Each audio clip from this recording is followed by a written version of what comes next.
Good evening. I'm John Donvan, and this is Intelligence Squared US, where tonight our face-off is called Unresolved: Trump's First 100 Days. And because so much has happened since Inauguration Day, we are unlocking our usual format to let us debate not just one, but 4 different resolutions, each a different arguable proposition about the impact of Trump's presidency so far. Also, we are going to bring 5 debaters to the stage who will not be arguing in prearranged teams, but each one will be flying solo, arguing yes or no on each resolution, depending on what that resolution is. They will be trying to convince you, our live audience here in New York, of the merits of their individual positions, and you also will be voting on these resolutions, and we will track how your positions swing over the course of the evening and which of these debaters proves best at convincing you that he or she is most right about Donald J. Trump. 100 days, 4 resolutions, 5 debaters. Let's meet them and bring them on.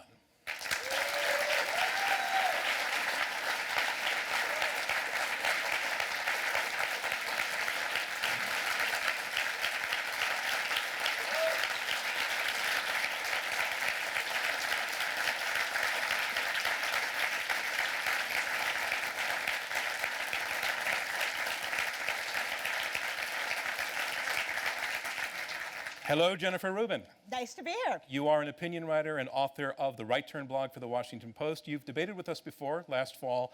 It's great to have you back. Thank you. Nice to be here.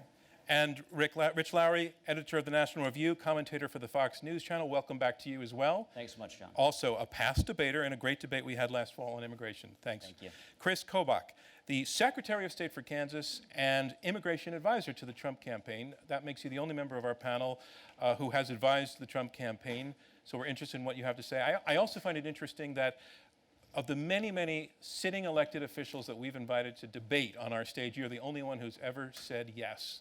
What's that about? Thank you.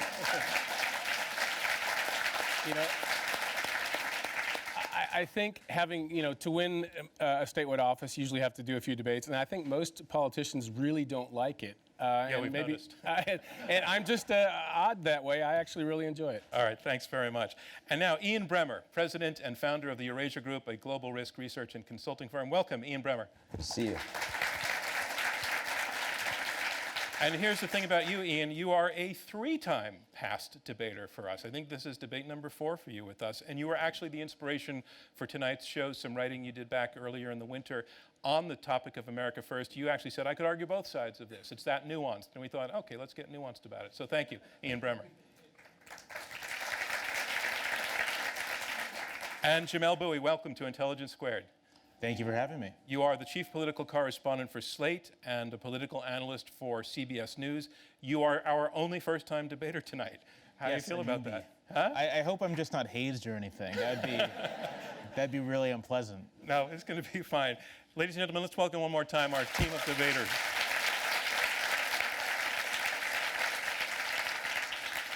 So what we're going to do, we're going to move on to the first motion. That first motion, again, is America First is a sound policy direction. Each debater will have 1 minute to make an opening statement.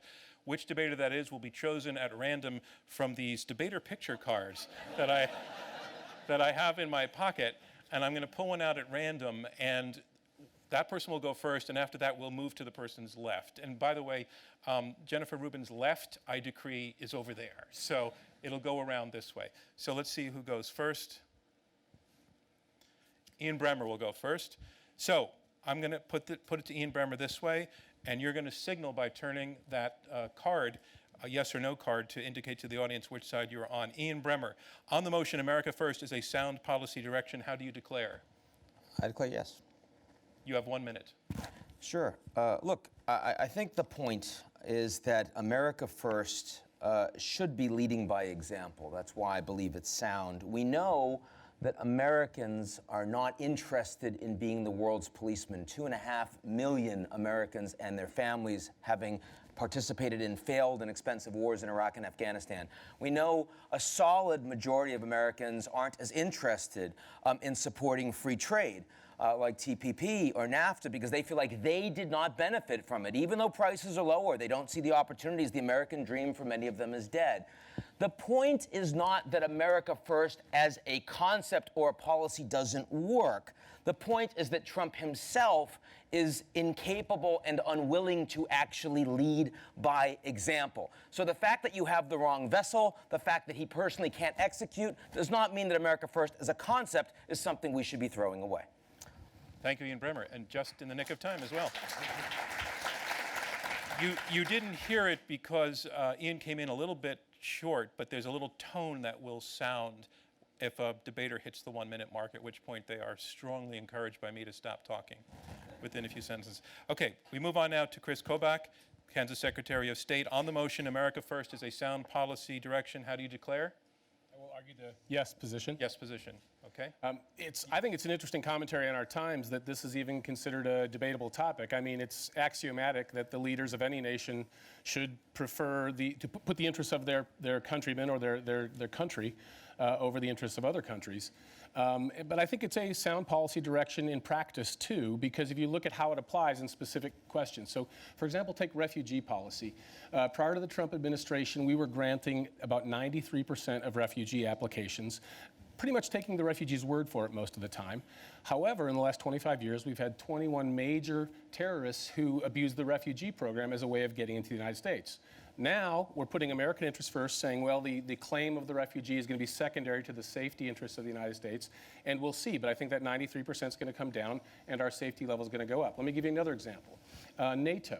In 2006, the NATO countries agreed to spend 2% of GDP. Right now, only 5 of the 28 countries are doing it. Our previous attitude had been, well, just let them do what they want. Now we're saying America first. Trump has said, we won't support you unless you meet your obligation. It's working. Okay, time is up on that one. We move now to Rich Lowry. Rich Lowry, how do you declare on the motion? John, I'm going to try to make this unanimous and vote yes. Your minute starts now.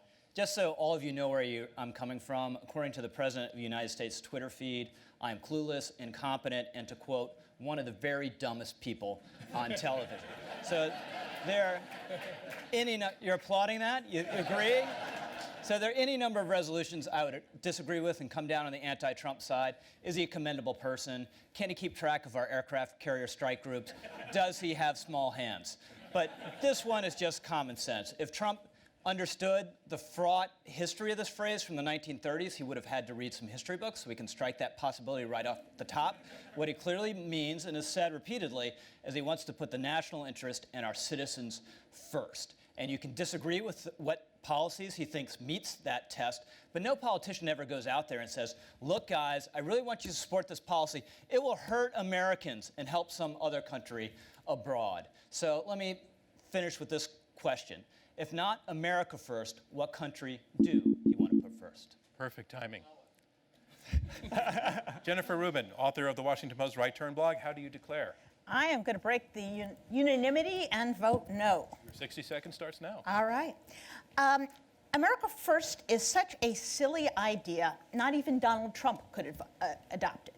He has, in essence, repudiated most of what he advocated during the campaign, because America is the leader of the free world. It does guarantee the international order that has kept the peace, that has provided prosperity to democracies for 70 years. He has, for example, gone ahead and dropped a very big bomb on Afghanistan. He is reviewing the battle plans. He still wants to be engaged, still wants to destroy ISIS.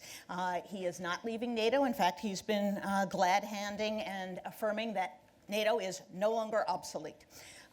You can differ with how he's gone about it, but it's very clear that in concept, he has not applied it because it cannot be applied.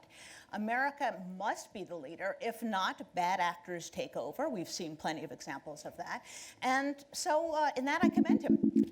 Thank you. Jamelle Bouie, Chief Political Correspondent for Slate. On the motion, America First is a sound policy direction. How do you declare? I declare no. So I think it's worth going back to the origins of the phrase America First, right? This is a phrase from the 1930s. It's a phrase associated with isolationism and anti-Semitism. It is a phrase adopted by people who did not want the United States to go to war against Nazi Germany. That origin is relevant to how we think about what America First means in the Trump administration. What it means in the Trump administration are policies that don't put Americans first. They put particular kinds of Americans first. Immigrants are not put first. Muslims are not put first. The kinds of Americans favored by the Trump administration it's an exclusive category. And so if that's what we mean by America first, sort of this exclusive ethno-nationalist vision of the country, then obviously, no, it's nonsense. If we're gonna broaden it out to mean, oh yeah, America's great, we should do things for Americans, that sounds cool, then like, yeah, of course people are gonna say America first is a sound policy direction. But in terms of its practical applications, as we're seeing from this administration, it's bunk. Thank you, Jamelle Bouie. Okay, we have 14 minutes to talk about this, and I want to go to Kris Kobach. First of all, I want to point out that it's 3 yeses and 2 noes on the motion. America first is a sound policy direction. Kris Kobach, Jamelle Bouie making the argument that the actual historical origins of the term put off a stink from this term that still persists and actually characterizes certain attitudes that the Trump administration, he says, are pursuing and he finds undesirable. What's your response to that? Well, I would say that when he articulated the view America first throughout the campaign, I don't think he was doing so with echoes of the 1930s in people's minds. I think most people probably don't think of that when they think America first, especially in the context of the last few years where you've seen, you name the international institution where the United States seems to be paying more than its fair share and getting less than its fair share out of it. And so, while I certainly agree that there is that history, I don't think that this phrase has the same meaning today. Jennifer Rubin. Oh, come, Kris. I think we know exactly what that means, and we know Mr. Bannon what it means. We know that Donald Trump practically endorsed Marine Le Pen, who is a fascist, who is an America first in French garb. So, of course, we know what he means. We also know what he means when he hires people who have engaged, dabbled with, encouraged anti-Semites, white nationalists. We know exactly what he means. Ian Bremmer, I'd like you to take this on now. I know that your point is not this question about the origins of the term, but I would like you to respond to that critique of the America First concept. Sure, we know where it came from. There's a lot of people that didn't want to get involved in World War II, Charles Lindbergh and the rest. But I mean, my point is not, look, the issue we are debating here is not whether we like America First or whether we'd vote for it. It's whether it's sound. And, when I look at the economic recession of 2008, the United States had to respond with TARP, $1 trillion bailout, Bush and Obama. You know why? Because if we didn't, our economy was going down with everyone else's. We are now talking about a geopolitical recession, whether the United States wants to be fighting wars in Iraq and Syria and Afghanistan, places like that. There, if the United States doesn't do as much, Syrians can't swim here. Obama actually said, look, ISIS is the JV team. The rest of the sentence was, in their ability to hit the United States. That's true. And the fact that I would like us to be a country where the Statue of Liberty really stands for something, and we're not anymore, doesn't mean it's not sound policy. It just means I'm not happy with it. Rich Lowry. Well, again, this is a theoretical discussion. Donald Trump does not know the historical resonances of this phrase. It was 70 years ago. As Kris points out, most Americans do not know the historical resonances of this phrase. If we were debating this question in the 1930s, I would be on the other side. We are not in the 1930s. And Ted Cruz, I guess Jen would consider him an anti-Semite as well, or budding anti-Semite, because he actually used this phrase during the campaign. And it was just a way to No, he's just unprincipled. Okay, fine, but he's not anti-Semite. So people can use this phrase, and it's okay. And the way Trump means it is to denote we're not going to engage in major land wars to try to democratize other countries, and we're not going to harm our economy to supposedly save the planet, and we're not going to welcome anyone who wants to come here, whether they are going to thrive in this society or not. That is common sense. Jamelle Bouie. So the notion that American politicians should work in the interests of Americans is banal, right? That's just what politics is. And so to use a phrase like America First, regardless of whether or not Donald Trump knows its origins, actually conveys something. Words have a meaning, phrases have a meaning, symbols have meaning. And so whether or not America First is a sound policy direction depends on what America First means in our history. And what it means is not simply putting the best interests of Americans first. What it means is a particular vision of nativism, a particular vision of exclusivity, a particular kind of America that works for some of us, people who look like me, not in that group. Jamelle, are you saying he's and works for others? You're contradicting yourself, if you Rich don't Lowry. mind me, because you're saying Donald Trump doesn't know the real meaning of this phrase, but he really means it in this nefarious way. No. That's you're not saying what I'm saying. He doesn't understand and doesn't mean. That is not what I'm saying at all. What I'm saying is that America First has a meaning independent of Donald Trump. And whether or not Donald Trump likes the fact that it has this meaning actually affects how we should understand what it means for it to be sound policy. And then when we look at the kinds of things Donald Trump is doing, from immigration policy, from refugee policy, from appointing or nominating Jeff Sessions to be Attorney General of the United States, then there is a connection between what's happening today and that meaning in the past, and that is vital. Hang on, That's one second. important. We haven't heard from Chris in a bit. I want to go Chris to Jennifer to Ian. Go ahead, Chris. We are a democratic republic. We are a place where the voters have decided in the electoral college who's going to be president, and that's the way the system works, and thankfully. And the point is that we can say, well, this term meant something to an audience that in the 1930s they would have thought something else, but we're talking about the English language as it's used today, and America First, buy American, and give priority to American interests is what the Trump campaign articulated, and like it or not, he won the election largely because that was his central message, or that was the theme that united the Make America Great message. And now he's not following it. It's one of the policies, one of the stances I'm very pleased that he has thrown overboard with a whole bunch of the other ones. He is engaged in Syria. He issued an order for a purely humanitarian strike, something President Obama did not do. He is bent on defeating ISIS, so I suppose he does think that ISIS in Syria and Iraq pose some sort of threat to us. He has reaffirmed NATO. Sure, he wants them to spend more money, but every president does. He just makes a bigger deal of it. Every single Secretary of State has tried to get NATO to pay up. He is taking on the North Korean threat.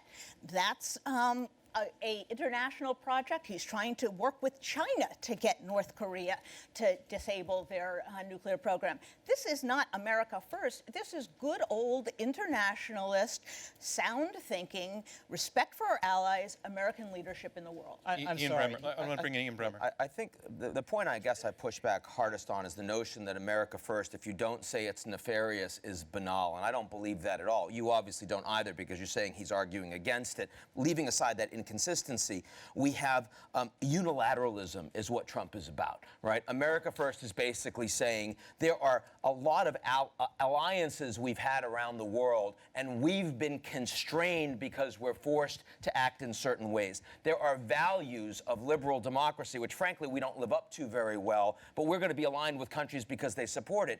Trump saying, I'm going to work more closely with the Turks, I'm going to engage more closely if I can with the Russians. Again, you may not like it. That is a very different kind of policy. And certainly you can have a bomb of Syria and be America First because you're not asking your allies in advance, oh, will you do this with me? Or am I going to get support for that? Then I'll go in. No, Trump did that unilaterally in a fairly limited and defined way on the back of support from his defense advisors. That strikes me as perfectly consistent. We're going to go Rich Lowry and then Jamelle Bouie. Yeah, yes, there have been some contradictions, but Trump said throughout the campaign he was going to bomb the heck out of ISIS. So it's not surprising that he's bombing ISIS, or a contradiction, or a contradiction of America First. Same thing, Jen is shocked that President Trump dropped a big bomb on Afghanistan. This is the least shocking thing that's happened in the last 90 days. North Korea, go and read his foreign policy speeches. Last April, last fall, he talks about North Korea being an enormous problem that he's going to focus on. And he's going to try to pressure the Chinese to do more about it. So I think Jen has kind of a definition she has made up of America's First that is totally removed from things that Trump actually has said in formal speech. I wanted to go to Jamelle next, but because of the direct attack Yes. on Jennifer, I'm going to It give was a Jennifer. mild Jennifer, can you corrective, do it in wasn't a 15 direct seconds? attack. I'll give you 20 seconds. All right, I'll give you 20 seconds. Donald Trump, for example, said, "Who cares about Ukraine? Let the Ukrainians deal with it. Let Europeans do it." He's not doing that because, of course, that's an insane policy that would destroy the concept of national sovereignty, that would put NATO at risk. He has dumped that. Good for him. That's not an America First policy. That's a Europe-Western alliance first policy. Jamelle. I want to harp on this point that like symbols are a thing and they actually mean something. That again, if we were simply talking about, if we were talking about mere unilateralism, we would say, is unilateralism a sound policy? If you're talking about should the United States government focus its material resources on American citizens primarily, we would use that terminology. But America First has a particular symbolic meaning. Well, I grew up. Let me say this. Sure. I grew up in Southern Virginia. I grew up in in places where lots of people flew Confederate flags. Some of them my friends, people who said, no, this is just a symbol of my Southern heritage. This is just a symbol of my sense of defiance against an overbearing government. Whatever. It remains true that that symbol has a meaning independent of what those people want it to mean. And that when evaluating what they're doing, you have to keep that meaning in mind. And so this is not to say that you shouldn't think America First is a sound policy direction, although I do not. It's to say that,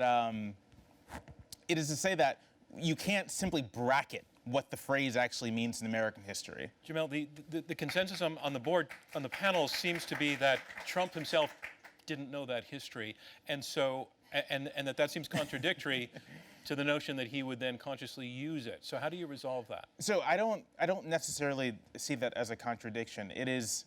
So what I'm arguing is that there is this history that America First has a pretty well-defined meaning in the context of American history. Trump does not know this whatsoever, but Trump is taking actions that are consistent with what that meant in American history. And so regardless sort of what Trump cares about or what Trump knows, as observers and as people analyzing this, we should keep that in mind. Kris Kobach. I'm finding it hard to comprehend this position because you're saying that the words are almost forbidden to use because if you use them, you bring up images of the past. But the rest of us are saying that this is so obvious that we have to put America first. So maybe we just have to use a synonym for America first because that particular term is incorrect. But I would even disagree that you're saying that he has echoes of the 1930s America first.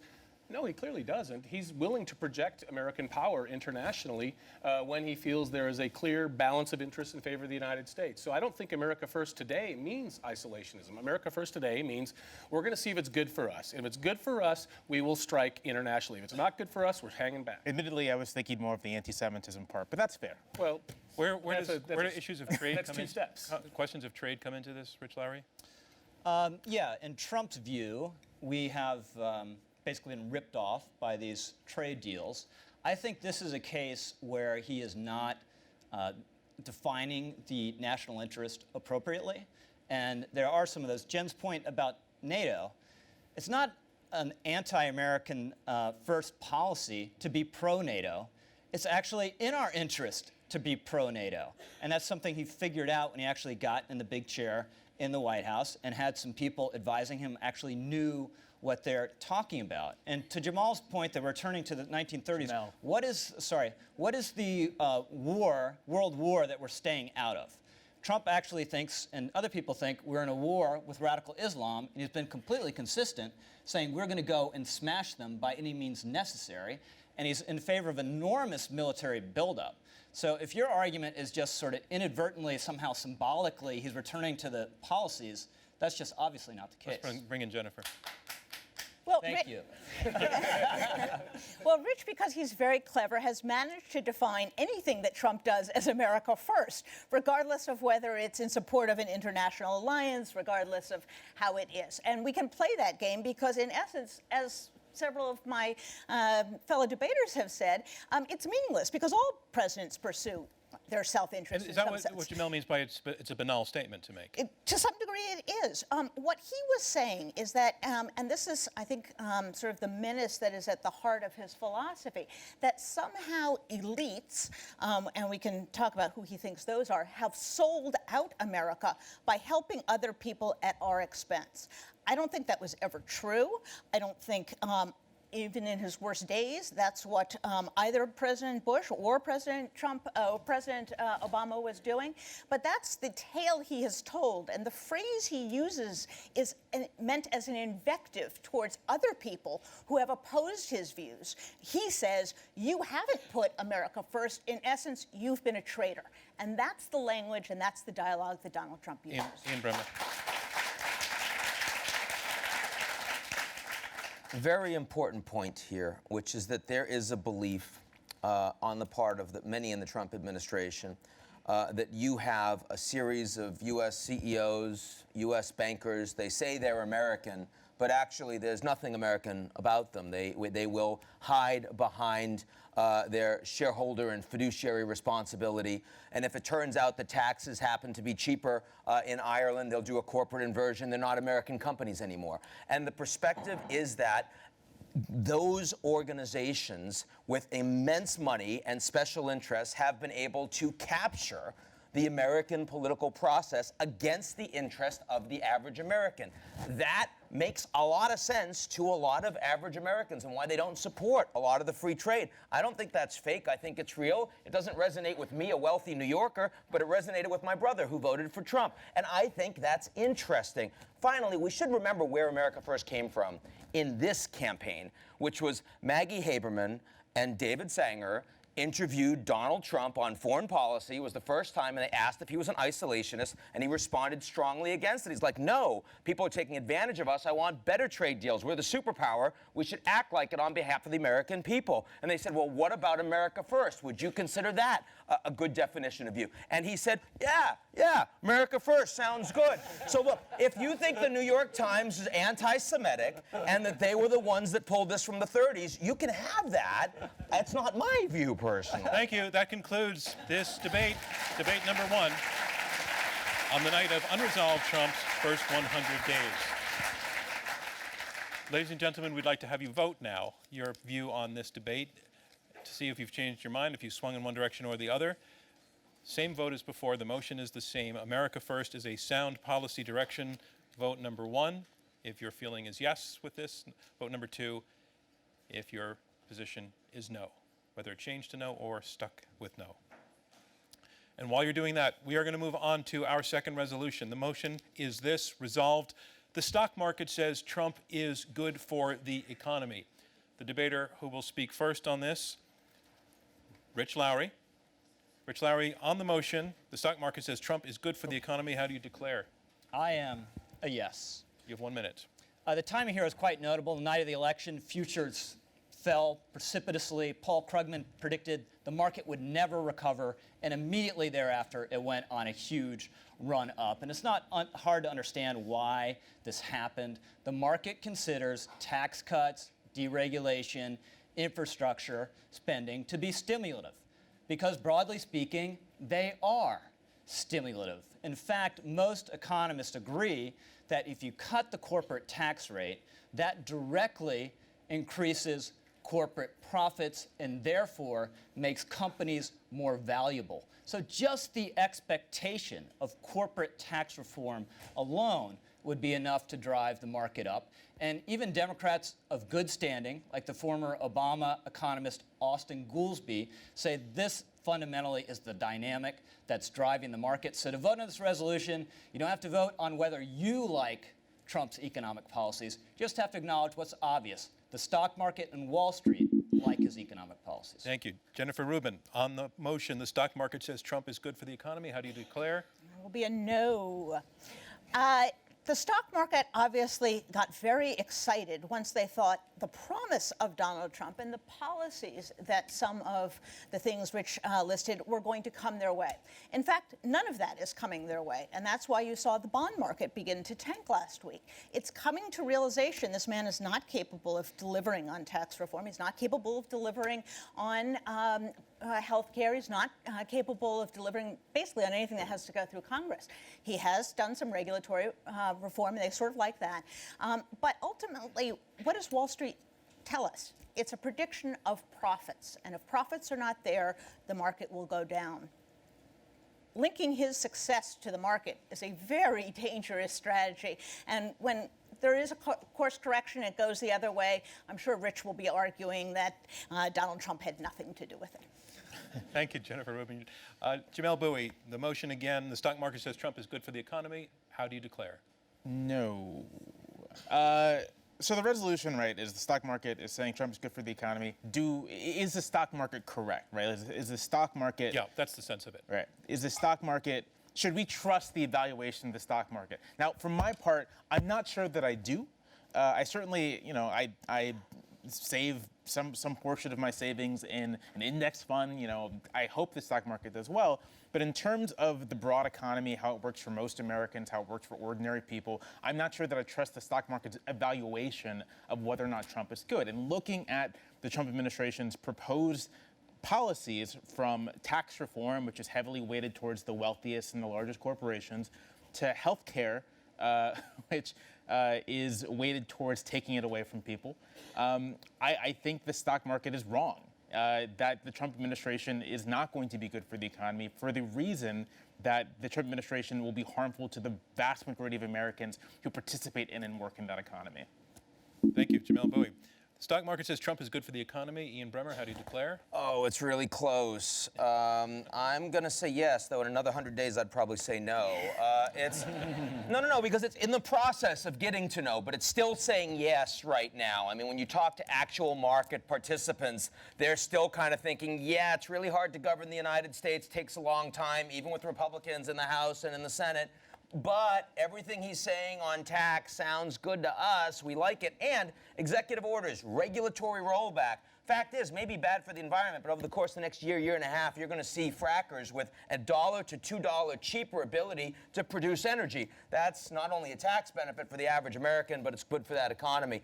Coal certainly isn't coming back on the basis of anything that Trump is doing. But again, we're not talking about that. Long term, is this good for the dollar? May not be, right? If you're going to trade war between the U.S. and China, that's a problem. How about a war with North Korea? We'd hate that. Is any of that priced into the market? Absolutely zero. The market is very short term. And right now, the animal spirits, you just saw the markets in Europe go up on France. That's ludicrous, except it's short term. Right now, markets are saying Trump's good.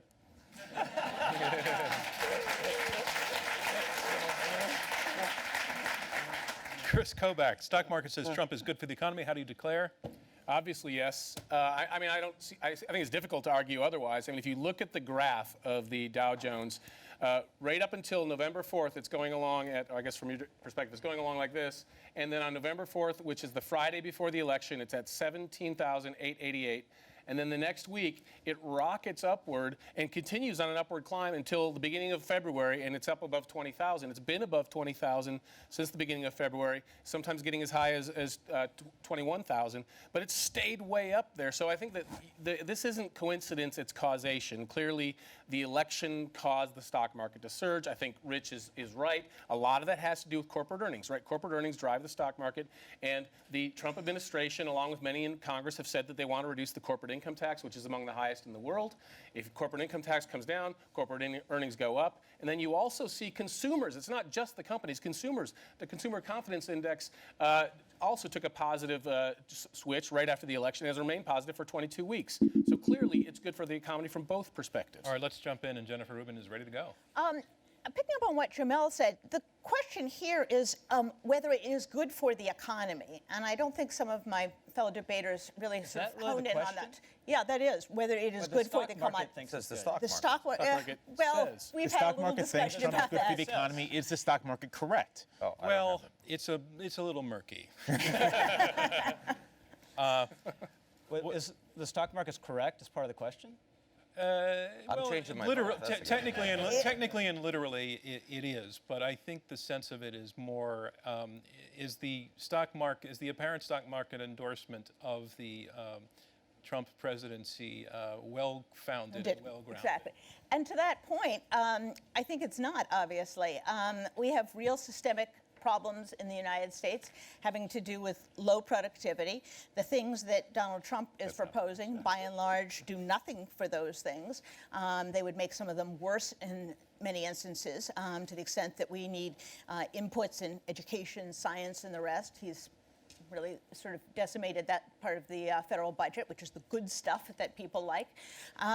He has this notion that a supply-side tax cut dug up from the 1980s is the way to go.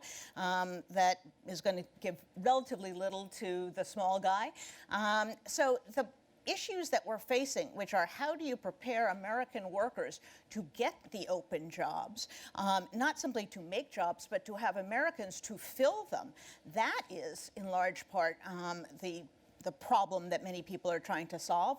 And I would commend you to take a look at a piece today in the American Enterprise Institute, which essentially makes that case. Let me try to patch this over a little bit, because I can see the looks of consternation. I don't look consternated at all. I thought you, okay. I think the sense of it is those investors who are enthusiastic about what's going on, are they crazy or are they onto something? So I'll take that question to you, Jamelle. Those investors are most concerned with their short-term economic prospects, and I'm sure that for them there is something happening here. The promise of deregulation, of tax cuts, is great for them. But if we're talking about the economy writ large, the economy is not simply a bunch of Wall Street investors. The economy is producers, it's ordinary workers, it's tens of millions of people, hundreds of millions of people whose prospects it's not clear Trump will actually be good for. And so I think the investors are wrong. And if the resolution here is evaluating whether or not they are right or wrong, I'm still going to stick with no here. Rich Lowry, do you want to... So the question is whether the stock market's right. Yeah, the question isn't is the stock market. The question isn't is the stock market a good indicator all the time, but Well, I mean, wanna change your vote? these are people who are you can switch your vote. they really have money in the game. They're not just journalists popping off. And this economy Not just op-ed editors popping off, I guess. I guess all of us up here qualify for that, except for maybe Chris. And the economy has been dragging along at 2% or less growth. And I think part of the market rally was just relief. There's not going to be more regulation. There's not going to be higher taxes.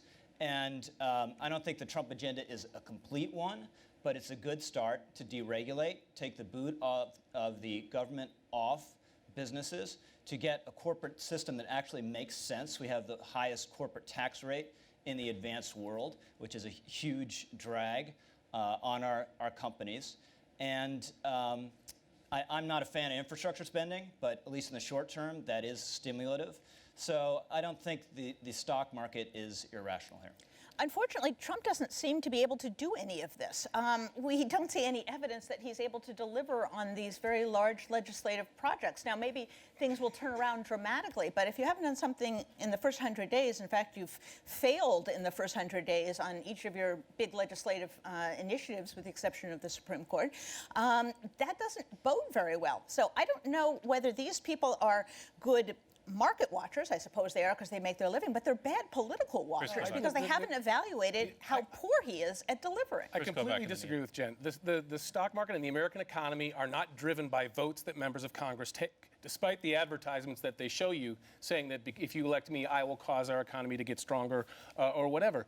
Our economy is driven by psychological factors, by consumer confidence, by people making decisions that in turn push other people to make the same decisions. That's the market, not the economy. Well, but exactly. And the market, the free market decisions, in turn, drive the strength of the economy. And so if you look at, sometimes we do have a stock market where the stock market is going up and consumer confidence is not especially high. But here we have an interesting coincidence of the stock market going up dramatically at the same time that consumer confidence is also turning around in a dramatic way. So therefore, I think the stock market is going to be reflective of people buying, people building homes, manufacturers investing in plant and equipment. And so therefore, I don't think it's much of a stretch at all to say if you're going to bet money on the stock market or bet money by investing in your corporation, now's probably a good time to do it because all the factors are put. And let me just give you a couple numbers.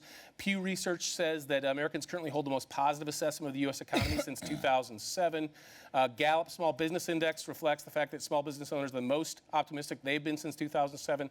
So if you have this confidence and optimism, it's almost self-fulfilling in the way our economy works. Jamelle Bouie? I mean, one interesting wrinkle to throw at you, Chris, is that immediately after the election, when asked about their assessment of the economy and broken down by partisanship, Republicans immediately went from being, no, this economy is crap, to this economy is great. And so how much of what you're describing is actually representative of anything? How much of it's just sort of the irrational passions of partisans? And in which case, I don't quite understand how you can then say, oh well, look, Trump is causing all of this. Trump is actually doing something here, when the actual conditions on the ground haven't really changed. Ian Bremmer. Yeah, so look, first of all, the United States is not Turkey or Russia. Corporations don't expect U.S. officials to do an awful lot. They just want the government to keep working. You ask the average American CEO, will they invest more in this market as long as you don't actively break it? In other words, don't break through the debt limit, don't shut government down, but I don't want you to touch an awful lot, right? Like, I don't want a lot of additional legislation. From that perspective, accomplishing little on the legislative front and regulatory rollback is kind of a corporate wet dream, right? So, I do think that if you want to go animal spirits, as it were, that is going to get you more benefits, and it definitely shows that the economy is doing better and that the stock market is doing better. I think the likely connection of that to the average American worker is increasingly distant. Rich Lowry. Right? That's clear. But when I was talking to Larry Summers recently, and Larry was looking at the OMB and their projections for where the budget was going to be, and the fact that they used a fairly aggressive high 2-point percentage increase in the U.S. economy. And Larry is no fan of Trump's. And Larry said, yeah, that may be a little aggressive, but yeah, given on the basis of what they're going to do, you're going to get some short-term growth here. It's not good for us long-term. For our podcast listeners who don't know who Larry Summers is. Former Secretary of Treasury, now professor at Harvard, but Democrat, right? I mean, a serious Democrat. No fan of the Trump administration, no fan of the Secretary of Treasury, no fan of this entire team. In fact, I think Is there anyone he likes? Yeah. We get along very well.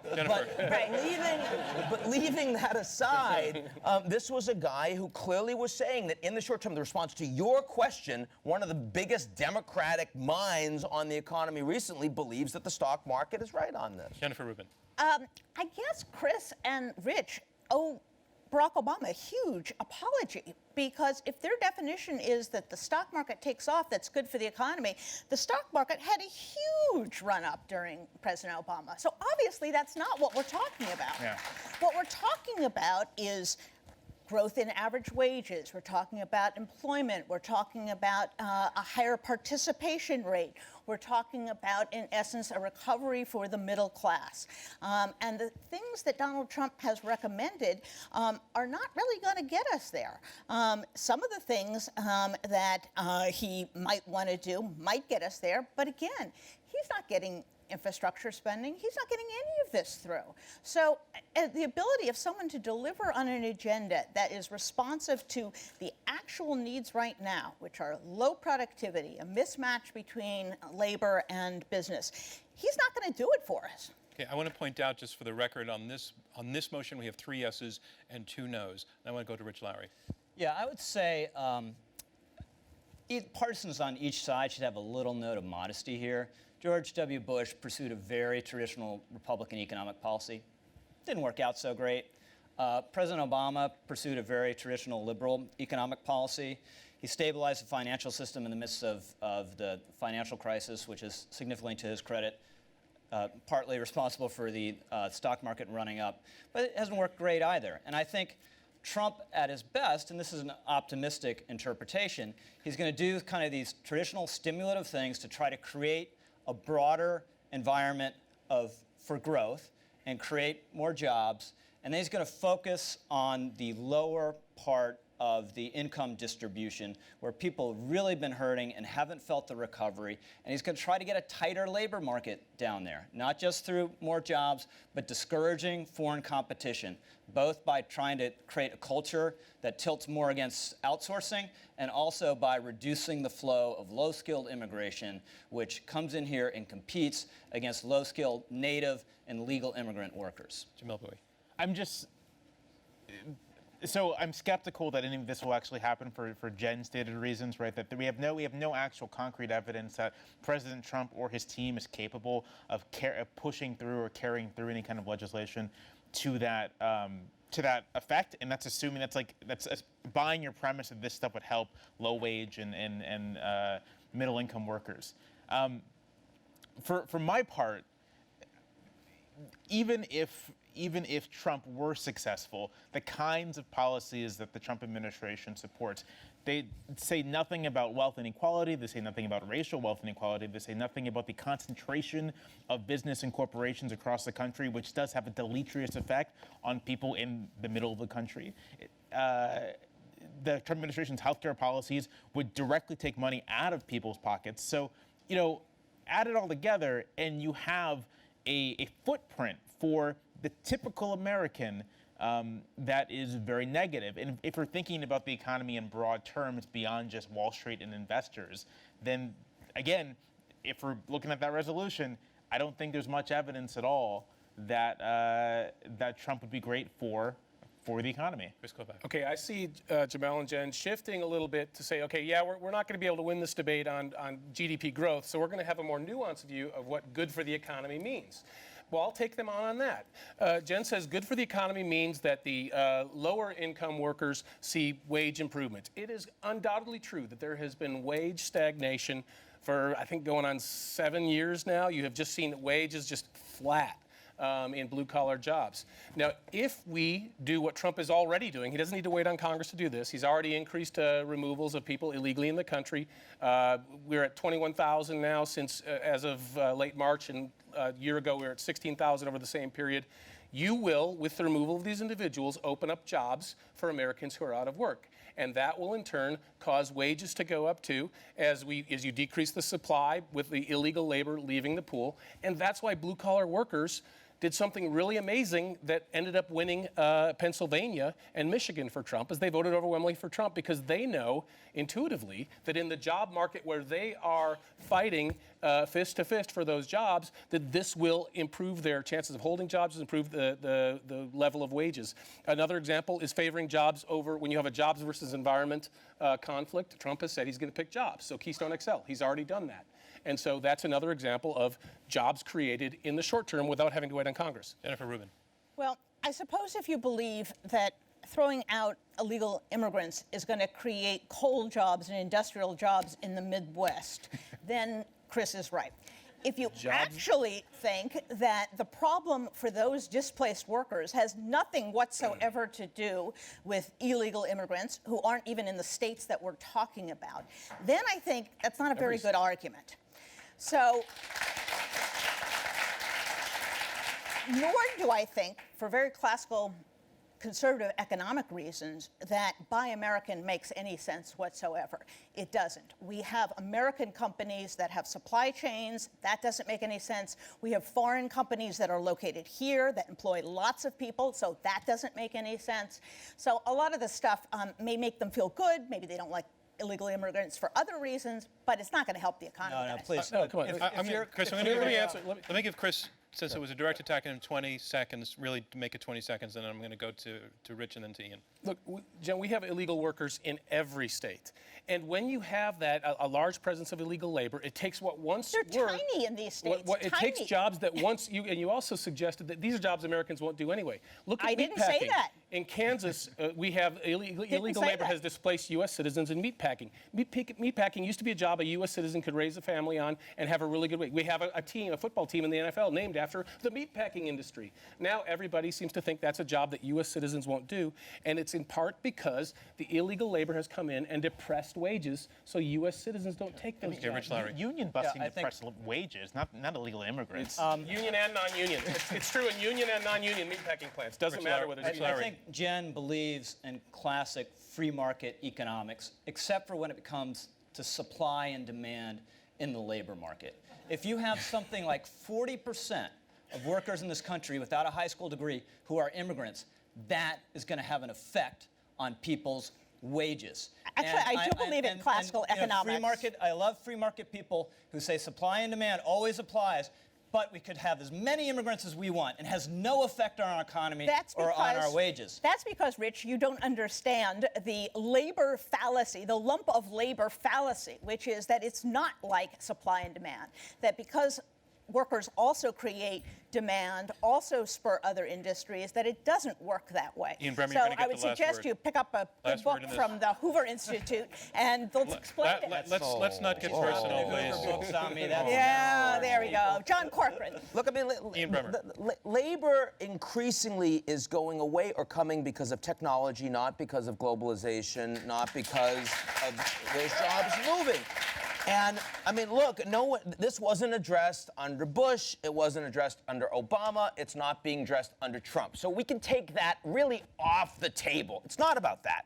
What's interesting is, are we going to see, given that there's this massive inequality, are we going to see increased economic growth under the policies that we put in place? And in the short term, the answer to that, according to not only the economists and the animal spirits and the markets and the investment flows, is obviously and evidently yes.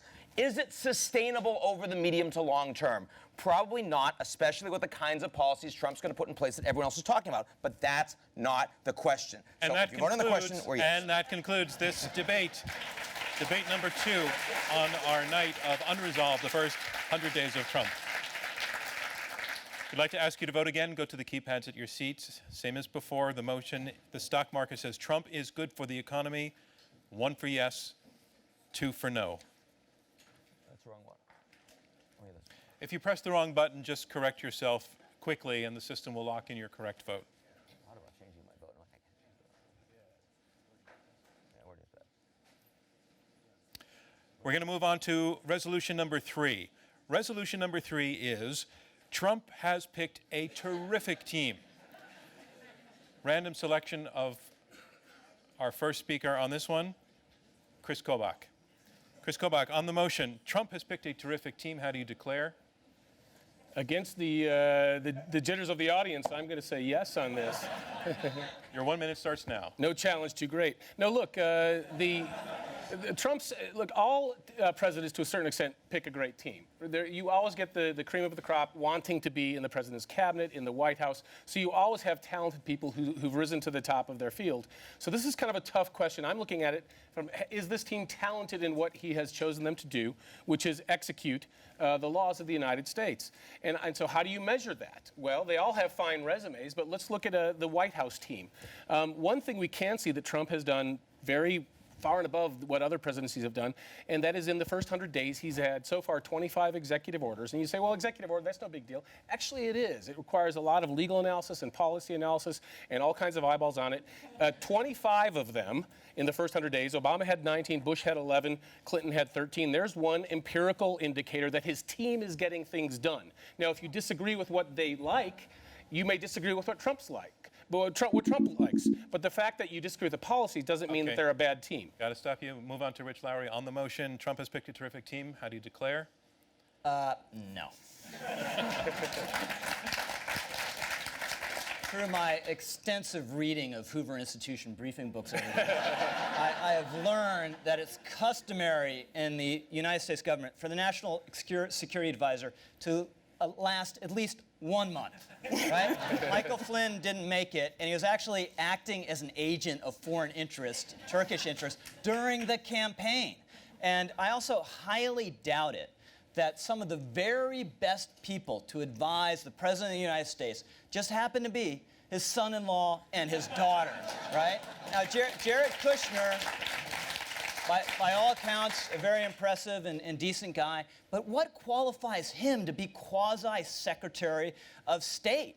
Then there's Trump's management style, where you have all these White House advisors. They follow themselves around from meeting to meeting like ducks crossing a road because they're all afraid there'll be some major decision made in a snap basis and they'll be left out of it. So look, are there impressive people on the team? Yes. Is it a terrific team? Sadly, no. Jennifer Rubin, Trump has picked a terrific team. You say yes or no? I know it's going to shock you, but no. I got 2 words for you. Sean Spicer. Steve Bannon. There are many people who are not qualified, and this is the one case where the president has specifically not chosen the cream of the crop intentionally, because they have been disloyal in some respect. He has ruled out a whole slew of very fine conservative, some Democrats as well, advisors who could really have helped him here. And he says they can't come on board because they wrote something nasty or they said something nasty. That's his prerogative, but that means he doesn't have the cream of the crop. I also would not bring up executive orders if I were Kris. I do seem to remember a travel ban that was struck down by just about every court, in part because the rather uncareful White House counsel thought that he could amend it in order to fix the order by excluding green cards, when in fact the president had to reissue it. And that was one of the major things cited in the Okay, you got to stop talking. Jamelle Bouie, Trump has picked a terrific team. Are you yes or no? Obviously, I'm a no here. If we're thinking about it on Trump's own terms, has he chosen a team that can competently execute his vision, that can competently run his administration? I think the clear answer is no. From his White House, Jen mentioned Steve Bannon. He's shown no evidence of being a particularly skilled advisor. The same goes for Stephen Miller, one of the 2 Steves in the White House. If you look at cabinet agencies, Rex Tillerson seems to be growing into the job, but by all accounts, he is not a competent manager of the State Department. Ben Carson, the Secretary of Housing and Urban Development, doesn't appear to know what the agency is there for. Go down the line and you find even Scott Pruitt, the EPA director, who is there as sort of a critic of the EPA, doesn't appear to be a competent manager of the EPA. And so even on the terms Trump set out for himself, none of these people seem to be any good at managing government. And this is before we get to the fact that huge numbers of positions haven't even been filled. So, thank you. Ian Bremmer, on the motion, Trump has picked a terrific team. Are you yes or no? No. I need to tell the people who can only hear this moment that you did a head fake on that one. I did a head fake on that one. You're a no. You are a no. I am a no. I don't even believe you're a yes, honestly.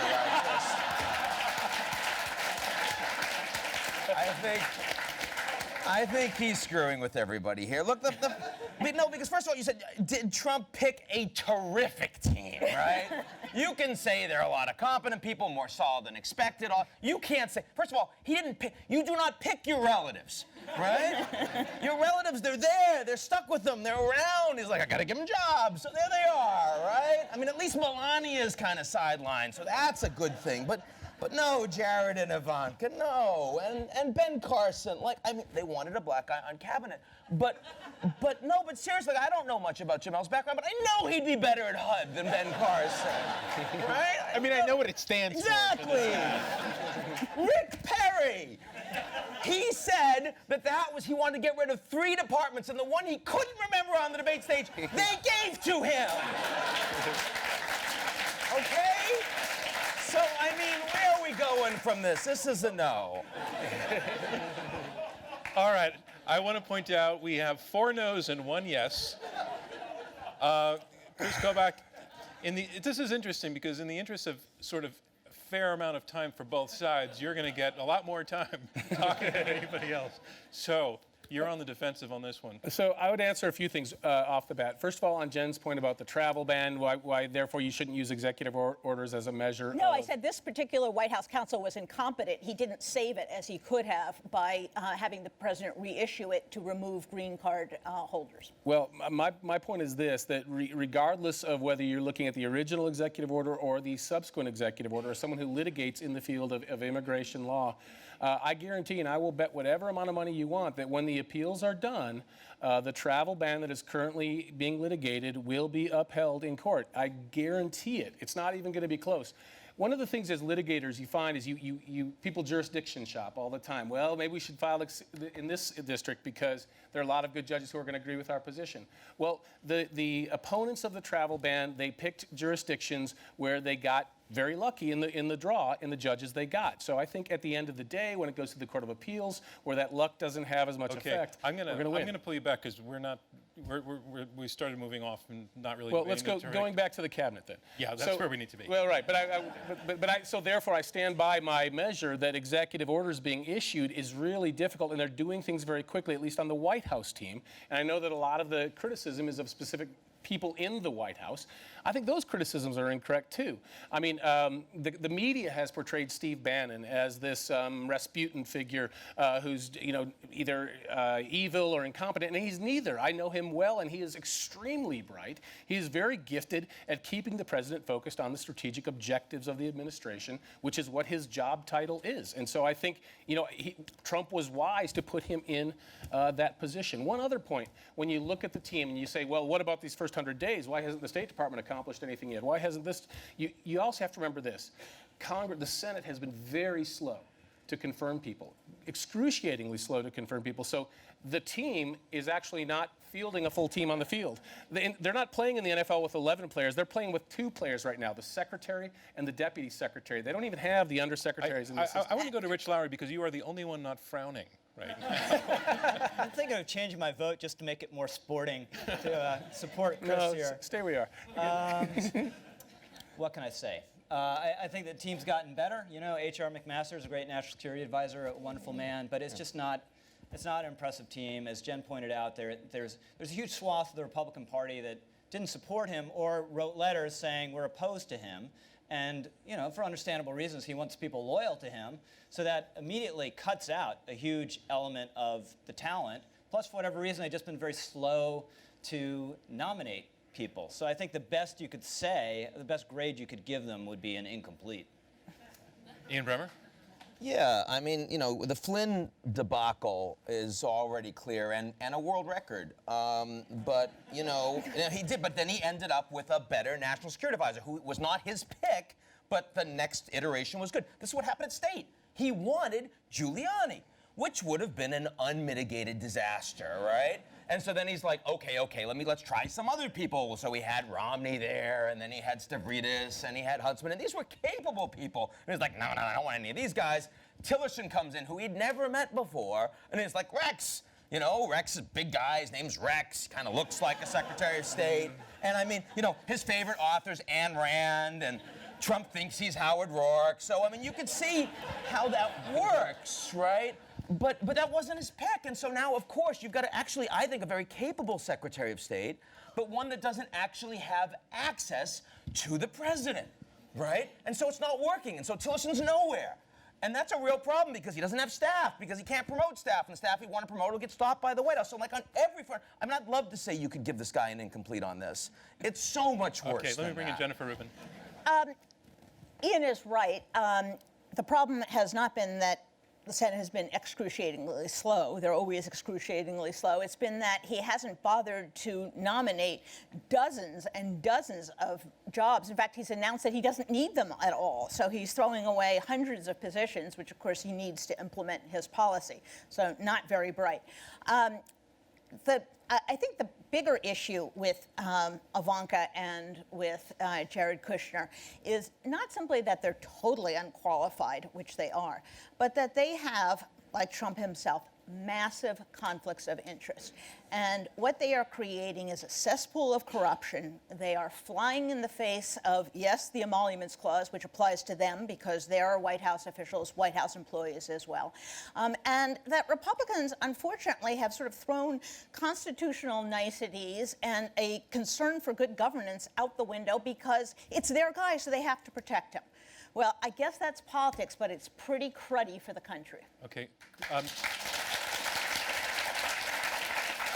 I want to weave Jamelle back into the conversation, but again, I want to have this sort of ping pong match with the other side. So, Kris, it's you again, and then I want to go to Jamelle. So to respond directly, if you could, to the issue of conflict of interest. Well, I think you have conflict of interest questions in all administrations, and obviously when you have No, you don't. Well, no, you do. No, you don't. Secretaries frequently have to recuse themselves, especially at like the Justice Department. Attorneys have to recuse themselves all the time. As long as appropriate recusal is done, you can deal with conflicts of interest. Now, again, as long as the recusals occur when recusals should. No, they actually divest themselves. They actually liquidate. And in fact, most of the people in his cabinet, with the exception of his son and daughter, have done so, including Rex Tillerson, to his credit. And there's a very long process they go through. Jared and Ivanka still own what they own. They have a conflict. This is contrary to what other cabinet officials and other White Houses have been forced to Essentially, do. what you're saying is then they absolutely cannot serve. And if that's your position, that you just can't do that, then that's fair enough. But I mean, they're trying to find a way where, well, but I that would be. Or they Saudi could sell Arabia their would stuff. be fine, right? I mean, it's They not could a sell their universal stuff. problem. It's just our system. All right, Jamelle Bouie. Robert Jamelle Bouie. Kennedy. I mean, No one's forcing Jared and Ivanka to be in the White House, right? Like, no one put a gun to their heads and said, you got to serve in this White House. If they want to serve, then they divest themselves of their assets, and that's, hey, problem solved. But if they're not going to do that, then it's fair to criticize them for conflicts of interest. I want to get to something you said, Kris, earlier, which was to suggest that because in the future maybe a policy may work out, therefore you can fairly evaluate the team that put it in place as terrific, right? So like the travel ban may end up staying in place, and so that reflects well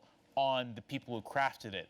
But the fact that the immediate unveiling of the travel ban plunged the administration into chaos, which took 2 weeks to get out of, and which likely energized the opposition even more, I think is like on its face evidence that the team is not terrific. If the Trump administration did any executive order in that issue, in that area of travel and refugees and legal immigration, they were going to get sued. So by your definition, they were always going to fail in that because a lawsuit happened, which in turn caused the chaos. No, but a lawsuit that was going to happen no matter what. A lawsuit didn't just happen. Like if the travel ban were crafted in a way that could withstand legal scrutiny, yeah, lawsuits would have happened. The ACLU was going to sue no matter what. Right, but they might have lost one or two. I just can't disagree. Having litigated against these folks, they would have sued no matter what. But let me address that point. We can keep on going on this sort of like this path here, right? So the White House attempted to pass a massive health care reform bill with the help of House Speaker Paul Ryan in a 3 to 4 week span. That is not something that terrifically chosen people do. Just a quick civics reminder: White Houses don't pass bills. Congress passes bills. And are you telling me that the White House had nothing to do with the attempt to push this bill through? Is that what you're claiming? But the White House cannot unilaterally ensure that a bill passes. That's not what I'm saying. By that saying. measure, Obviously Obama, who had a pretty good start, didn't get any major legislation accomplished. And you would say, well, he didn't get any legislation accomplished, therefore he failed. Kris, are you okay in terms of the 4-on-1? I love it. Can I just say? Because it's feeling a little whack-a-mole right now. just say, I'm feeling bad for you. If you want me to back off on it, No, I don't. Rich, I commend you on for the standing healthcare up bill, there. just a factual note. That's on Paul Ryan. That's not on the White House. He came up with that strategy. He told the White House this is what he wants to do, and he tried to do it, and it was an abject failure because it's insane to try to pass a major health care bill in 3 weeks. Right. And also, just on the executive orders, there are 2 executive orders. They did one that was rushed and flawed in lots of ways, and the implementation was terrible. Then they did a second that was much more buttoned up. And to Kris's point, that second got stopped as well because you have judges who are hostile to this policy and take it upon themselves to impose their policy on the nation, and eventually it'll get to the Supreme Court and will pass muster because it's in black and white law in the U.S. Code. He entirely has this authority to do this. Jamelle. If it was so obviously insane to attempt to pass or to attempt to rush through a health care bill in 3 weeks, then why didn't anyone in the White House make that argument to the president? Where were the terrific advisors to tell President Trump that for as much as you may want this policy objective, it is unwise to take this course of action? Because there was a chance that it could have worked. They came within. They came within what, 20 votes? I mean, you don't say, well, we can't get it done in 100 days, so let's wait until day 101 to start. You go ahead and you make the push. Now, you're right. It was wrong to establish expectations that we're going to get this done in 3 weeks, or we're not going to do it at all. I agree with that, but I want to turn to another point that some of the folks on the opposite side said, and that is they've attacked specific individuals. Oh, come on, can you really believe it? You know, they put Governor Perry in there, or this person here. Look, Trump promised the American people that he was going to turn over the tables and that he was going to aggressively rock the boat when he came to Washington. And so we shouldn't assume that he would come in and appoint the type of person that a typical politician would appoint. I mean, I really was curious. I didn't have any inside information on which direction he was going to go with a lot of these picks, and it does reflect some of the promises that he made. I mean, Pruitt in the EPA is a perfect example. Trump is hostile to a lot of what the EPA has done, and so it is perfectly expected that he would appoint someone who wants to roll back what the EPA is doing. And so, I'm not surprised by that. You can say, well, these are so unconventional. Yeah, they are unconventional. And these are people who may be hostile to the very agency that they're going to. All right. What better person to roll the agency back? Ian Bremmer, I think there is an argument to be made that the appointment of Goldman Sachs generals and gajillionaires is not aligned with a lot of what Trump was saying for his base during the election. There's an argument to be made there, right? But to create a little bit more balance, I mean, I would say it's not like Trump has a monopoly on appointing some inside loyalists that really have no basis to do their job. I mean, I think when Obama first came in as a first-term senator, and a lot of the experienced people were on Team Hillary, he's got Ben Rhodes, he's got Valerie Jarrett, no basis to be in smart people, no basis to be in the position they're in. I mean, like Steve Miller, like Jarrett. I mean, just from an objective capabilities and experience perspective. The difference being that Obama reads and gets briefings, and Trump doesn't. So in terms of understanding what kind of a team you really need, you want a team that complements the skill sets you have, the skill sets you don't have, and I think that Trump's done a bad job on that. But final point, I look at someone like Steve Bannon. I don't think he's a disaster. He's a disaster if he runs everything. But having someone like that being a voice around the table, a voice that really is necessary to say, wait a second, economic nationalism is important to pay attention to, and wait a second, globalization has hurt a lot. You want some bomb throwers in there. You just don't want them to have the ability to actually launch the bombs, right? And I guess, but to go to the other side, since no one has said these two words yet, let me just end on Jeff Sessions. Yeah. Yeah. Jennifer Rubin. Trump didn't really vet a lot of people, and that's why some 15 people have already cycled out of the people he appointed. They really didn't have a vetting process, and that's how you got people like Michael Flynn. That's how you got people who sort of came and went before you knew who they were.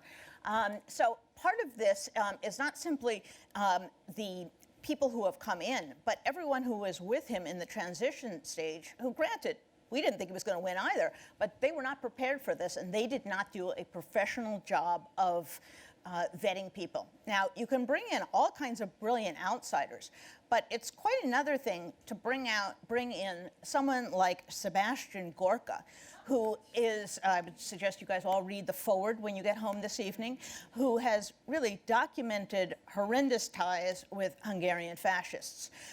He left in quite a huff today when he was asked questions at a college gathering. So we don't know what's going to happen to him. There is a lot of crackpottery. There's a lot of incompetence, well above the norms for any given presidency of either party. Jamelle Bouie. And again, this is less about whether or not I think Scott Pruitt should be leading the EPA. But if Trump's goal is to dismantle the EPA, or at least pull it back from a more aggressive stance, then it's not clear to me that Pruitt is in fact the kind of person you want in that position for reasons of managerial competence. The same goes for Ben Carson at HUD, for Betsy DeVos at Education.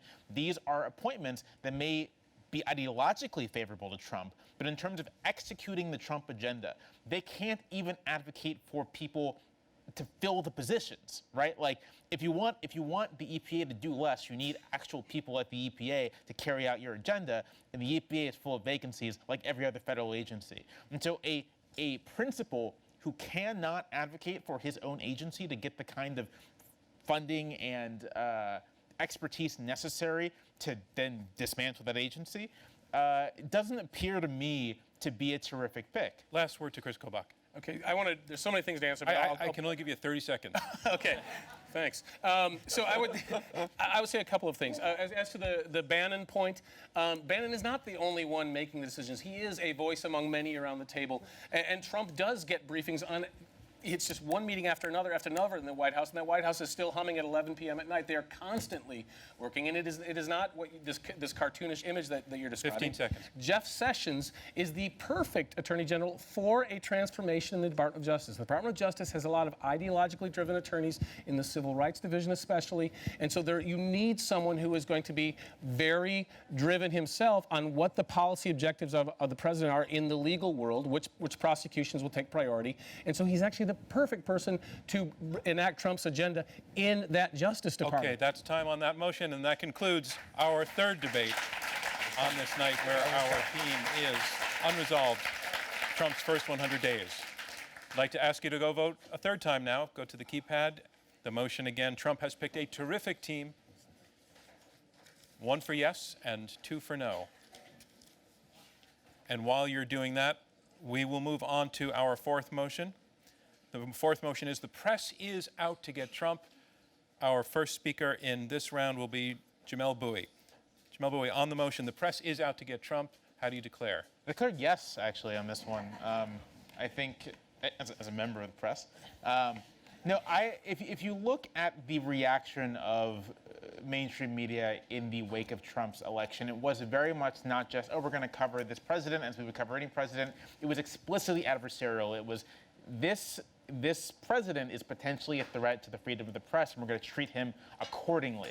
Now, I don't think that's a bad stance at all to take. That's in fact the stance I took. But if we're evaluating the resolution here, is the press out to get Trump? I think it very much is. Now, this is balanced against the fact that for some elements of the press, like the cable news press, Trump is a huge moneymaker, right? People want to watch Trump on TV. There's a big incentive to constantly kind of hang on Trump's every word. But for mainstream newspapers, for many magazines, I think there is an obvious antagonism towards the Trump administration. It's just antagonism I think is warranted, but it's there, and it's be silly to deny it. Thank you, Jamelle Bouie. Motion moves to your left. Ian Bremmer, the press is out to get Trump. How do you declare? I say yes. And look, I mean, Trump hates pets. He hates dogs, right? I mean, Trump doesn't drink, and he treats his wives as objects. So, I mean, for all of these reasons, he's hard to relate to as a human being, right? And the people that I know in the press, right? I mean, I would say like 95% of the mainstream media, just as individuals, find Trump odious. And you know, they were absolutely willing to go with it when it was entertainment at the beginning, but now that it's actually like he's president, they want him to fail. And they're willing to go with that. Look, their jobs are not getting any easier. They're not making a lot of money. A lot of them getting fired, right? Media's kind of going to hell. They're absolutely against him. And I think that absolutely is hurting our mainstream media across the board. It is undermining the legitimacy of the New York Times, the Washington Post, CNN, MSNBC, and the rest. I'm not with Jamelle in thinking it's good for the country. Thank you. Kris Kobach, the press is out to get Trump. How do you declare? No surprise here. Look, I'd say a number of things. One, it's empirically provable. I don't know how many of you saw it, but today the Media Research Center came out with a study, and they found that Trump has received more hostile treatment in the broadcast media than any president in history since they've been recording this. From January 20th to April 9th, 89% of the broadcast media coverage was negative. They looked at 1,500 on-air statements that were negative compared to 186 on-air statements that were positive. So, I mean, you could look at some objective things and say, yes, the press does seem to be out to get Trump.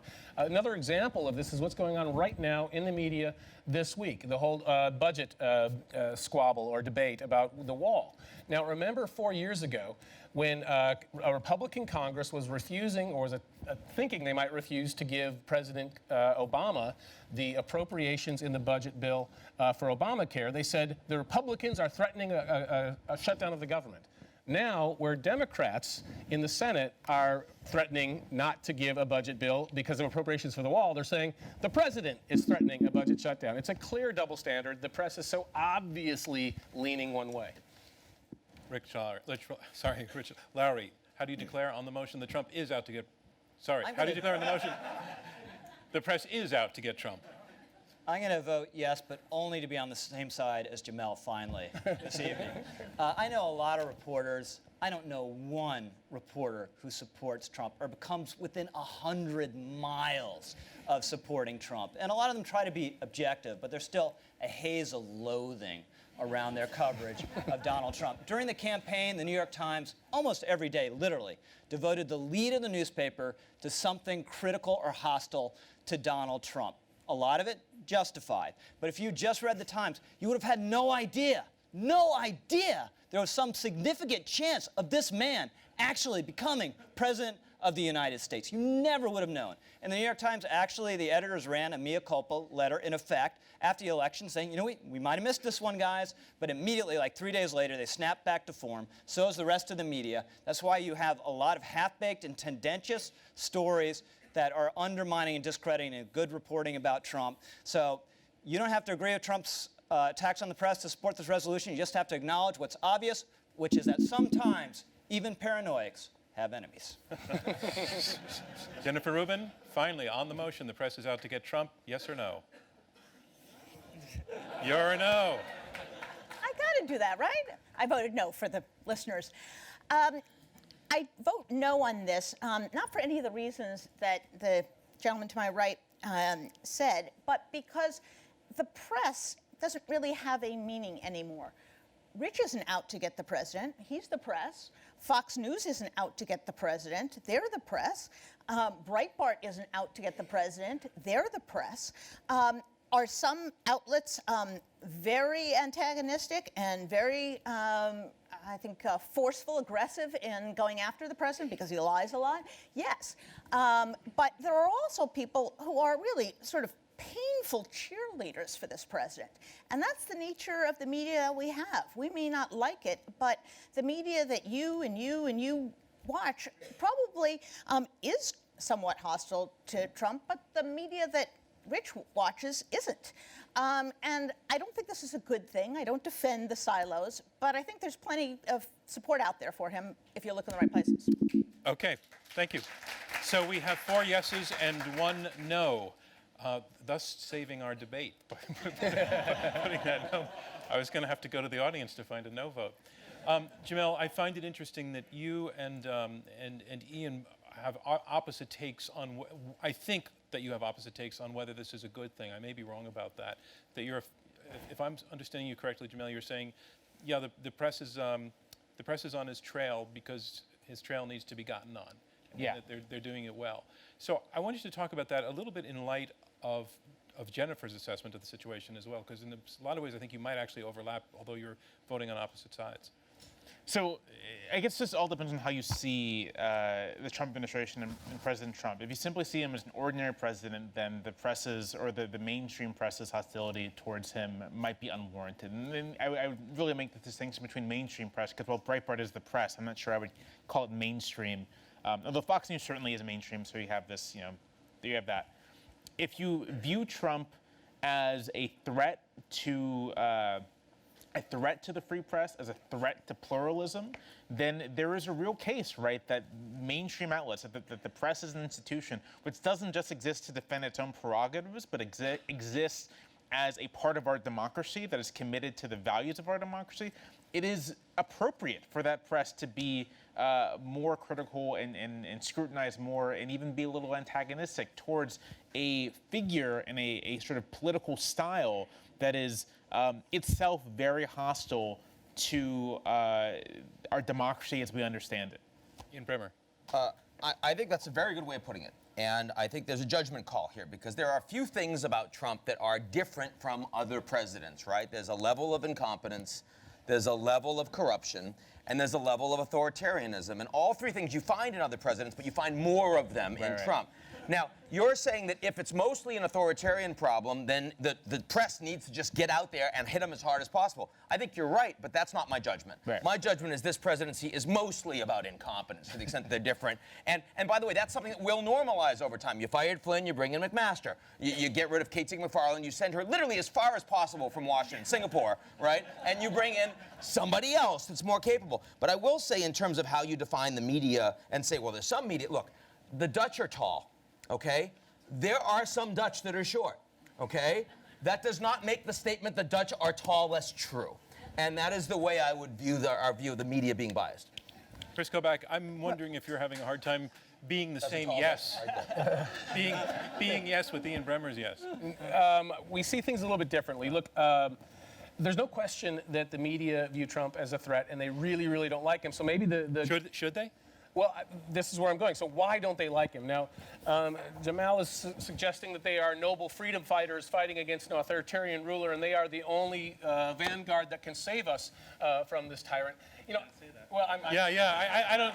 I don't think words, Jamelle said that. In so many words, that they're acting nobly. They are acting nobly in order to stop a tyrant. I mean, I think that's overblown, and maybe, and again, I am exaggerating it for effect. But the point is that I think a lot of them are attacking him in part because Trump declared war on them as much as they declared war on him. I don't know how many people in this room attended a Trump rally. I was at a couple of them during the campaign, and at every rally, he would have the audience at some point, for effect, turn to the media pool at the back of the arena and boo, or he'd make some joke about them. And these reporters, for the first time in their lives, were actually the subject of the attention of all of this audience, and it was really negative attention. So I think a lot of them have something visceral of like, this guy doesn't like us, so we don't like him. Did anybody on the panel experience that covering Trump?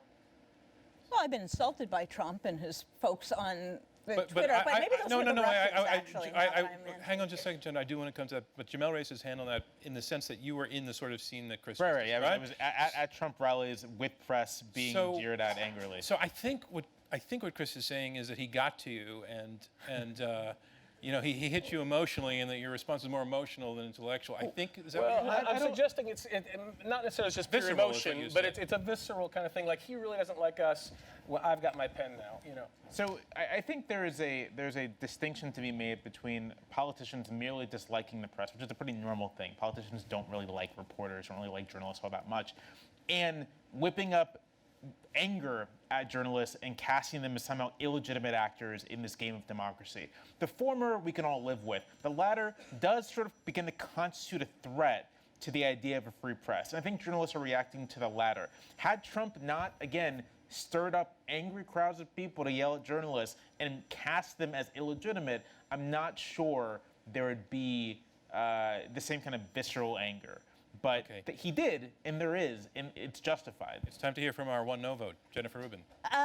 Well, to the Dutch, you know, Fox News, as they keep telling us, is the most watched cable news. So they are a very big news source, and they clearly are not out to get him. So there is, I don't think it's completely balanced 50-50, but I don't think we should diminish. After all, they helped elevate him and elect him and continue to support him. I would point out, however, that for all of his hostility to the mainstream media, what does he do when he wants to get a piece of information out? He calls Rich's ex-employee, Bob Costa, who's now a very good reporter at the Washington Post, and tells it to him because he knows more or less he's going to report it straight. Does the same with Maggie Haberman at the New York Times. He calls these people to impart the information. They then relate it. They accurately relate it. He didn't go into the Wall Street Journal editorial rooms during the campaign. He came to the New York Times and he came to the Washington Post. Trump has used the media his entire career. He has played this game to the hilt. Whether he really hates them or not, this is his shtick. He has done it from the get-go. To the extent to which he's really offended or really upset, who knows? But this is a game that he plays. And he actually does know the respected media outlets because those are the people he calls when he wants to break news. Kris Kobach. So, on that point, Trump is not acting viscerally, as some reporters may be. He's acting cerebrally. He is manipulating the press better than any president has manipulated the press in the modern media era. He knows how to get under people's skin. And so he deliberately picks a fight if he knows that the fight will benefit him.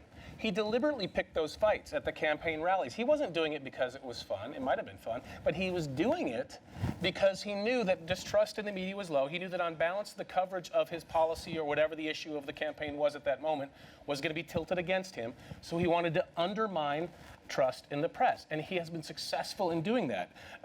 In its February annual confidence poll, Gallup found Americans' trust in the media to, quote, report news fairly, accurately, fully, fairly, and accurately was at its lowest level in polling history, only 32% saying yes. So he cultivated this battle because it would help him win the election, and it will help him achieve his objectives politically. And so he's doing it for a reason, and he's very good at getting under people's skin. And I think this is a perfect example of it.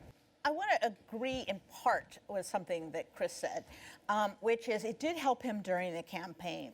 But I would argue very strongly it's not helping him anymore. His level of trust and credibility is even lower than the media's now. It's not working. It doesn't help him to get things through Congress. It doesn't help him to vilify the press. And I don't blame him for going back to the well. That's what he was so successful at. So he naturally tries it again. But governance, of course, is very different than winning an election. And I think he'll find that simply because he brings up Hillary Clinton once in a while isn't going to help him now, the same way that if he brings up the press or yells at the press, it doesn't help him now. If he's judged on his results. So I think the act is going to wear thin after a while. If this idea is valid, that Trump himself set out to damage the press and to make the press an enemy and to get the press, is not the press's proper and an appropriate and reasonable response at that point for the press then to therefore get Trump in response? As I think as maybe the thrust of Jamelle's argument. Am I? I mean, the thrust of my argument is that I think the assessment of Trump as being sort of a kind of at best uncertain force, at worst quite dangerous force in American democracy justifies a somewhat more antagonistic response than you might see against a different politician. Including the part that he's out to get the press. Right. Okay. Well, I would say one thing. It's very difficult to cover a president who lies this much, and I don't mean political lies. Obviously, there's just facts that aren't so, and he says it again and again, either because he doesn't read and he doesn't know things, or because he convinces himself, or because he can. He lies a lot. And I will acknowledge that the press is a little offended by this. They've never had presidents who lied to their faces like this, with the exception perhaps of Richard Nixon, but he didn't do it as much. So I think in that regard... There was, I did not have sex with that woman. Yes, but I don't think That's the other political side, though, so you shouldn't mention that. Right. Yeah. Oh, it's careful. But I do think that the press understandably feels that there is a fact-checking role to be had.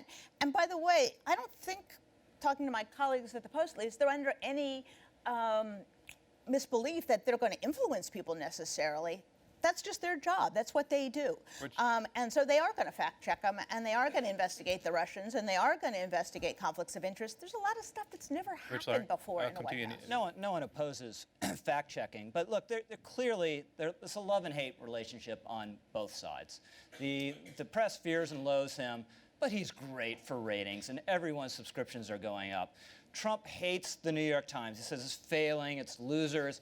But as Jen refers to, he calls Maggie Haberman whenever he wants to get something on the front page. And no one cares. No one has ever cared as much about what is written about him and said on TV than Donald Trump does. But I think the play for the press here, going to the numbers Kris cited about his credibility being low, when you're being attacked this vociferously and viciously by a very powerful person for being biased and unfair, you shouldn't react in kind. You actually should take a step back and be more fair-minded and more professional, and that they clearly haven't been able to do. And just a key part of Jen's argument is almost a scholastic argument that we don't know what the press is. We can't define it. You know, and National Review and the New York Times taken together have 5 million subscribers. Well, that might be true, but we are a very small slice of that 5 million, and people still look at the broadcast, the 3 big broadcast networks, and there are a couple few big newspapers that define the tone of the press coverage in this country, and they are clearly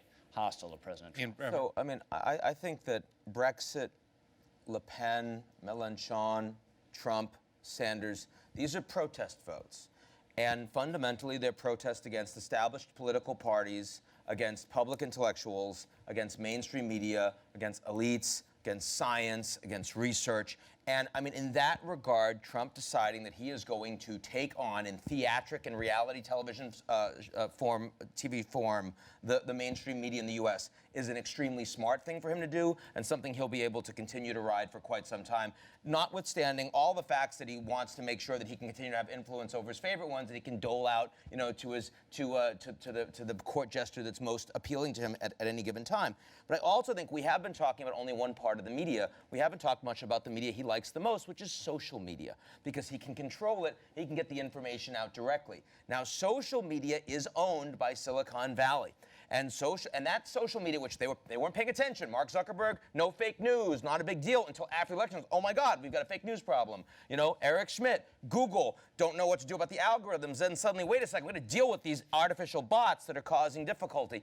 I suspect that we are going to see a very big structural fight between Silicon Valley, social media, Bezos, and maybe a little Washington Post too, against the White House. It's going to get larger going forward, not smaller, and that's one where the media needs to really watch out. Jennifer Rubin. That sort of makes the argument that the media isn't out to get him, because there's also social media, which is on his side. So thanks, Ian. I'll come back with that. But I knew that. But I don't think he's going to be able to stop doing this. And it's not because it's working, it's because he can't. This is a man with no self-control, no self-awareness, and he does this the way you breathe oxygen. So he will continue to do this whether it's productive or not. And I think it has ceased to be productive. We haven't asked the mega question, has his 100 days been successful? But according to a very large percentage of Americans, it's not been. And I don't think this is helping. I think it re-raises and it cements this feeling that this guy is not all there. I mean, if you read that Associated Press interview that's been circulated, it's pretty scary stuff. All he does is cement his opposition, which, as a minority president, he has to win over some of them, and really rattle his supporters. So at some point, it's not going to work, and maybe he should try something else. Kris Kobach. Disagree completely with what Jen just said. He is going to keep doing it because it makes sense for him to do it, and it is beneficial for him to do it for 3 reasons. One is, in legislative battles, the press is now a combatant on the battlefield. In the battle to repeal and replace Obamacare, the press is going to be taking an opposite position. To discredit his opponent is good for him. Number 2, it rallies his base. When he had that press conference where he frontally attacked the press. In my neck of the woods out in Kansas, people were sending emails and texts saying, this is amazing, this is awesome. The base likes it. And number 3, 2020, he wants to get reelected. It worked really well for him. It's called free media. He crushed the Republican field because he got all the free media, they didn't, and that's another factor in the election battle that's coming up. He'll keep doing it. Jamelle Bouie, last word.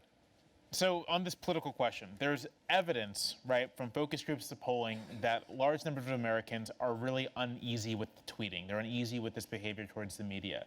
And there's a real question here. Chris, you accurately said that his base loves it, but Trump did not become president because of his base. He became president because of marginal Trump voters who dislike Hillary Clinton more. So looking forward to Trump's political future, are those marginal Trump voters going to look at this behavior and say, you know what, I gave him a try.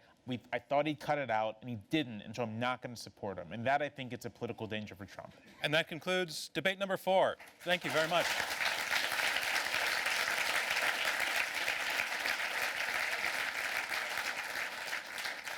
Last time to vote. Go to the keypads again. The motion, the press is out to get Trump. 1 for yes and 2 for no. 1 for yes and 2 for no. Okay, so while we're waiting to get those results, I just want to first of all thank these debaters for coming in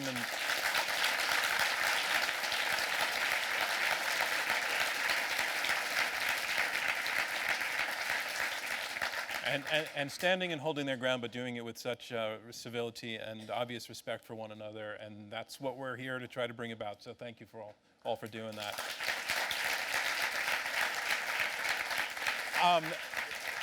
Regulars for our debates know that very often we start the debate where I have a conversation with our chairman, Robert Rosencrantz, who is responsible for bringing Intelligence Squared to the United States.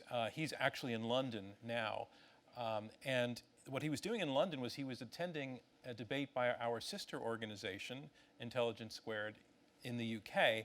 And they finished a debate about 4 hours ago where the motion was, Trump is making America great again. And I just thought I would share how that debate went. So the pre-debate vote, 13% were for the motion that Trump was making America great again, and 67% were against. In the post-debate vote, the 13%, I'm just looking at the screen, the 13% went up to 20%, and the 67% against the motion went up to 76%. So the motion failed in the United Kingdom. So I just thought I would share that. And we also wanted to thank our co-founder, Alexandra Monroe, who we were hoping could join us tonight, but illness prevented that. But we thank both of them for keeping this organization moving forward. Intelligence Squared, I've said this many times before, we work and operate as a philanthropy, and the ticket prices that are paid by those of you who brave the weather and coming out here don't actually cover anywhere near the full cost of running one of these debates. We send them out into the wild as a gift for free. The podcast is free, and we're used in schools for free. And so we rely on the public for support as well. So we've gotten very, very digital in the way we're asking for support, and that is that you can text to a number. If you text the word debate, very clever, to the number 797979, you'll be sent a link where you can make a contribution to us, and we would very, very much appreciate it if you could do that. While we're waiting for the results to come from the audience vote, I just wanted to take a minute to go very quickly around the table, starting with the last card in my pocket, Jennifer Rubin. I'm sorry, but this is your chance to be first. Since, in a sense, what we encourage this audience to do is to listen critically and keep an open mind, the question I want to have for all of you is, was there anything that any of your opponents said tonight that maybe got you to think in a different way? Maybe you thought, I can kind of see what he's saying there. I'm going to have to think about that. So I'll start with you, and if so, and the answer doesn't have to be yes. Right.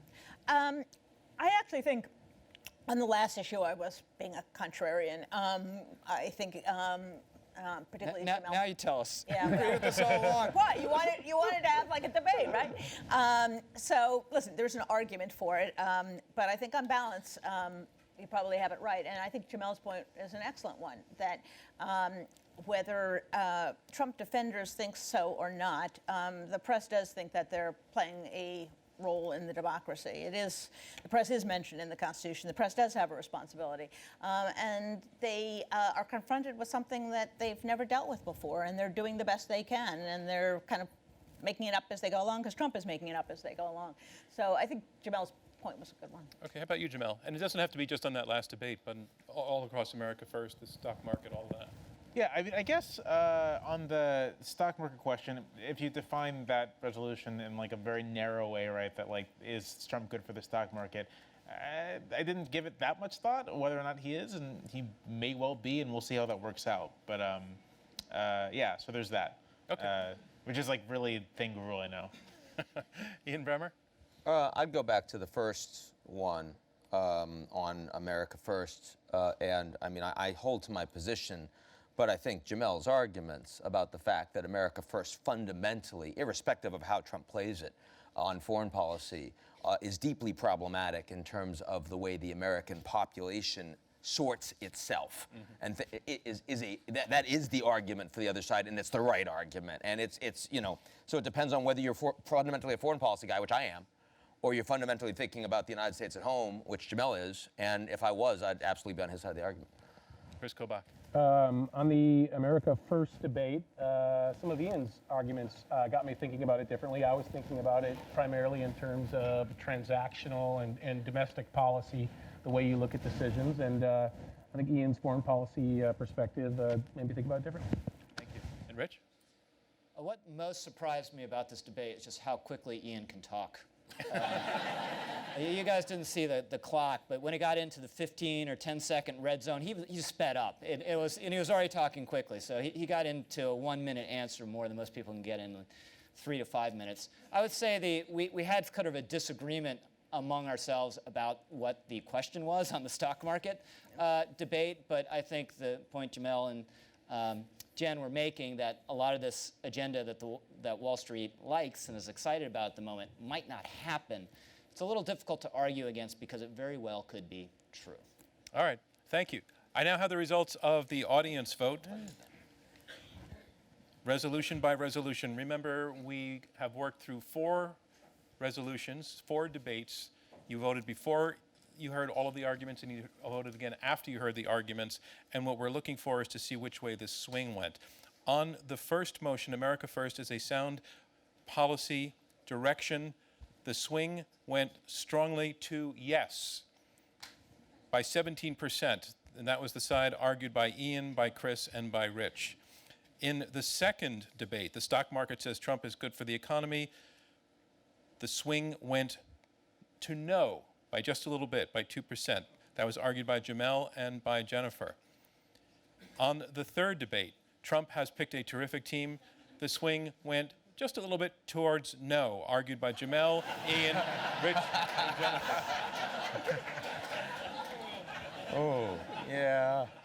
And on the fourth debate, the press is out to get Trump, argued by Jamelle, Ian, Kris, and Rich. The swing went to yes. So those are our results. What it shows us is that because you swung, you all listened. And we appreciate that. That's our goal here. Thank you so much for taking part tonight. Thank you from me, John Donovan, and Intelligence Squared US. We'll see you next time.